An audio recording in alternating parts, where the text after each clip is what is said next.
Auzubillahiminash-shaytanir-rajim. Bismillahir-rahmanir-rahim. Assalamu alaikum, dear students. Hope you all are in the pink of your health. Mathematics, lines and angles. In previous videos, we have talked about line segment and ray. We have also talked about angles and its types: acute, obtuse, reflex, right angle and straight angle. In this video, we would talk about parallel lines and transversal angles made by the transversal. So let us start. बच्चों, पहले ही हमने पहली video में parallel lines की definition बताई है. Parallel lines are coplanar lines that do not intersect, यानी कि पैरेलल लाइंस एक दो ऐसी लाइंस होती हैं जो कभी भी एक दूसरे के साथ इंटरसेक्ट या क्रॉस नहीं होती हैं या मीट नहीं हो जाती हैं. अगर हम दोनों साइड में इनको एक्सटेंड करेंगे ये फिर भी एक दूसरे के साथ नहीं मिल पाएंगे. इनके दरमियान जो परपेंडिकुलर डिस्टेंस हैं वो हर पॉइंट पे सेम रहती हैं. इसके बाद आते हैं transversal. Transversal is a line which intersects two और more lines at different points. For example, इधर एक बी एक लाइन है, डी एक लाइन है. अगर हम डालेंगे लाइन टी, जो लाइन टी है इसको हम बोलेंगे ये transversal of B and D है, क्योंकि ये इनको दो पॉइंट्स पे मीट करती हैं, इंटरसेक्ट करती हैं. अगर हम देखेंगे angles formed by the transversal: exterior angles, interior angles, same side angles. पहले हम देखेंगे angle 1, angle 2, angle 7 and angle 8 they are on the exterior angles. Angle 3, angle 4, angle 5 and angle 6 they are called interior angles. इसके बाद हम देखेंगे अब same side angles, यानी कि लेफ्ट साइड में angle 1, angle 3, angle 5, angle 7 same side. Angle 2, angle 4, angle 6 and angle 8 they are on the right side, same side of the transversal.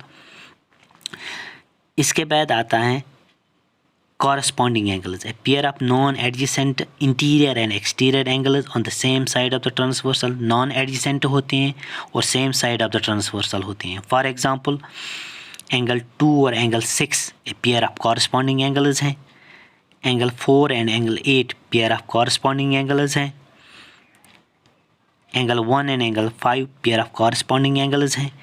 Angle 3 and angle 7 है pair of corresponding angles, यानी कि ये corresponding हैं. इसके बाद हम देखेंगे सेम साइड में interior angles on the same side of the transversal. Angle 4, angle 6 interior हैं और same side of the transversal हैं, राइट साइड में इंटीरियर्स हैं. Angle 3 and angle 5 left side interior angles हैं, सेम साइड ऑफ इंटीरियर. इसके बाद हम देखेंगे ऑल्टरनेट इंटीरियर एंगल्स है pair of non adjacent interior angles on opposite side of the transversal. Non adjacent होते हैं और opposite side of the transversal होते हैं. For example, alternate interior angle जो अंदरून में है, एंगल 3 है, एंगल 6, एंगल 4, एंगल 5, ये pair of alternate interior angle 3 and angle 6 हैं. इसके बाद हम देखेंगे ऑल्टरनेट एक्सटीरियर एंगल्स, ये भी नॉन एडजेसेंट और opposite side of the transversal होते हैं. For example,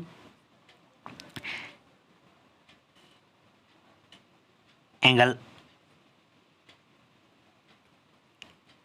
1 and angle 8 and angle 2 and angle 7 alternate exterior angles opposite side of the transversal और नॉन एडजेसेंट होते हैं. Let's identify all the points which we have read so far. For example, if we have to identify a transversal in it, is a transversal. अगर हम देखेंगे तो line K जो है वो ट्रांसवर्सल है. अगर हम पैरेलल लाइन देखेंगे H और G, इसमें पैरेलल लाइन्स हैं.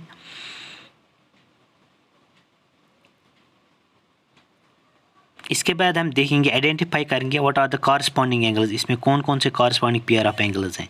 एंगल 1 है, एंगल 3 कॉरस्पॉन्डिंग पेयर हैं, एंगल 2 है, एंगल 4 है कॉरस्पॉन्डिंग पेयर हैं. इसके बाद हम देखेंगे एंगल 5 है, एंगल 7 है कॉरस्पॉन्डिंग पेयर ऑफ एंगल्स हैं. एंगल 6 और एंगल 8 है कॉरस्पॉन्डिंग पेयर ऑफ एंगल्स हैं. इसके बाद हम आइडेंटिफाई करेंगे, इसमें हम देखेंगे pair of alternate interior angles. Alternate interior angles, angle 2 और एंगल 7 अपोजिट साइड इंटीरियर होते हैं. Angle 3 and angle 6 alternate interior angles हम इनको कहते हैं. इसके बाद अल्टरनेट एक्सटीरियर एंगल्स, एक्सटीरियर होते हैं पहले, non adjacent. For example angle 1 है, angle 8 opposite sides of the transversal होते हैं, angle 5 and angle 4 alternate exterior angles होते हैं। Pair of same side interior angles, interior होते हैं और सेम साइड में होते हैं। एंगल 6 एंगल 7 इंटीरियर हैं, same side of the transversal हैं। एंगल 2 एंड एंगल 3 हैं, इंटीरियर हैं, same side of the transversal हैं। Important point: when a transversal intersects two parallel lines, the angles formed have special properties, like corresponding angles are congruent or equal. Angle 1 congruent angle 3, angle 2 congruent angle 4, angle 5 congruent to angle 7, angle 6 congruent to angle 8. That means each pair has equal measure. Also, alternate interior angles are congruent or equal. That means angle 2 congruent to angle 7, angle 6 congruent to angle 3. Each pair has equal measure. And same side interior angles are supplementary.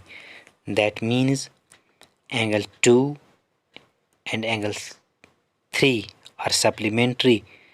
Measure of angle 2 plus measure of angle 3 equal to 180 degree. Also angle 6 and angle 7 are supplementary. That means measure of angle 6 plus measure of angle 7 is also equal to 180. And the last point is that if a transversal is perpendicular to one of two parallel lines, then it is perpendicular to the other line. For example, अगर K line perpendicular है H पे, then it should be also be perpendicular to the given line G, यानी कि ये G पे भी perpendicular होगी. Thanks for watching.